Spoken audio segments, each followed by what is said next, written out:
Petrol कीमतों को लेकर केंद्र पर राहुल का हमला। आर्थिक नीतियों पर कांग्रेस ने उठाए गंभीर सवाल। आम जनता पर पड़ेगा सबसे बड़ा असर। राहुल गांधी। कांग्रेस नेता राहुल गांधी ने प्रधानमंत्री नरेंद्र मोदी और केंद्र सरकार की आर्थिक नीतियों पर बड़ा हमला बोला है। रायबरेली में पत्रकारों से बातचीत करते हुए राहुल गांधी ने कहा कि देश एक अभूतपूर्व आर्थिक तूफान के कगार पर है। उन्होंने दावा किया कि मोदी सरकार ने जो आर्थिक ढांचा बड़े उद्योगपतियों के पक्ष में खड़ा किया है उसका जाना तय है और इसका सबसे बुरा असर आम लोगों पर पड़ेगा। राहुल गांधी ने पेट्रोलियम पदार्थों की कीमतों में 5 दिनों के भीतर दूसरी बार हुई बढ़ोतरी को लेकर भी केंद्र सरकार को घेरा। उन्होंने कहा कि लगातार बढ़ती महंगाई और ईंधन की कीमतों ने आम जनता की मुश्किलें बढ़ा दी हैं। कांग्रेस लगातार सरकार की आर्थिक नीतियों पर सवाल उठा रही है और अब राहुल गांधी के इस बयान के बाद राजनीतिक बहस और तेज होने की संभावना है। कांग्रेस नेता राहुल गांधी ने केंद्र सरकार की आर्थिक नीतियों पर तीखा हमला बोला है। उत्तर प्रदेश के रायबरेली में पत्रकारों से बातचीत करते हुए राहुल गांधी ने कहा कि देश एक बड़े आर्थिक संकट की ओर बढ़ रहा है। उन्होंने दावा किया कि प्रधानमंत्री नरेंद्र मोदी द्वारा बनाया गया आर्थिक ढांचा ढहने वाला है। राहुल गांधी ने कहा कि यह मॉडल कुछ बड़े उद्योगपतियों के पक्ष में तैयार किया गया है और इसका सबसे ज्यादा नुकसान आम जनता को उठाना पड़ेगा।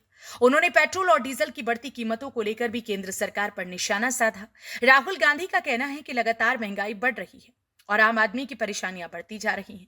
कांग्रेस ने सरकार की आर्थिक नीतियों को जन विरोधी बताते हुए इसे देश की अर्थव्यवस्था के लिए खतरा करार दिया। पेट्रोलियम पदार्थों की कीमतों में 5 दिनों के भीतर दूसरी बार बढ़ोतरी होने के बाद कांग्रेस नेता राहुल गांधी ने केंद्र सरकार को घेरा है। रायबरेली में राहुल गांधी ने कहा कि भारत एक अभूतपूर्व आर्थिक तूफान के कगार पर खड़ा है। उन्होंने आरोप लगाया कि मोदी सरकार की आर्थिक नीतियां केवल चुनिंदा अरबपति उद्योगपतियों को फायदा पहुंचाने के लिए बनाई गई हैं। राहुल गांधी ने कहा कि यह आर्थिक ढांचा ज्यादा दिनों तक टिक नहीं पाएगा और इसके ढहने का असर सीधे आम जनता पर पड़ेगा। कांग्रेस लगातार बेरोजगारी, महंगाई और बढ़ती ईंधन कीमतों को लेकर सरकार पर सवाल उठा रही है। राहुल गांधी के इस बयान के बाद राजनीतिक माहौल और गर्म हो गया है। अब इस मुद्दे पर बीजेपी और कांग्रेस के बीच बयानबाजी तेज होने की संभावना है। रायबरेली दौरे पर पहुंचे कांग्रेस नेता राहुल गांधी ने मोदी सरकार की आर्थिक नीतियों को लेकर बड़ा बयान दिया है। राहुल गांधी ने कहा कि देश की अर्थव्यवस्था गंभीर संकट की तरफ बढ़ रही है और आने वाले समय में इसका असर आम लोगों पर दिखाई देगा।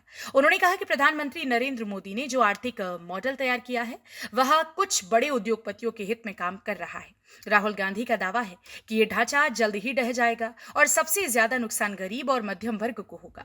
राहुल गांधी ने पेट्रोल और डीजल की बढ़ती कीमतों का मुद्दा भी उठाया। उन्होंने कहा कि महंगाई लगातार बढ़ रही है और आम आदमी की जिंदगी मुश्किल होती जा रही है। कांग्रेस ने सरकार से राहत देने की मांग की है। राहुल गांधी के इस बयान के बाद केंद्र सरकार की आर्थिक नीतियों को लेकर राजनीतिक बहस तेज हो गई है। पेट्रोल डीजल की बढ़ती कीमतों और महंगाई के मुद्दे पर विपक्ष लगातार सरकार को घेरे, जबकि बीजेपी सरकार अपनी आर्थिक नीतियों को देश हित में बता रही है।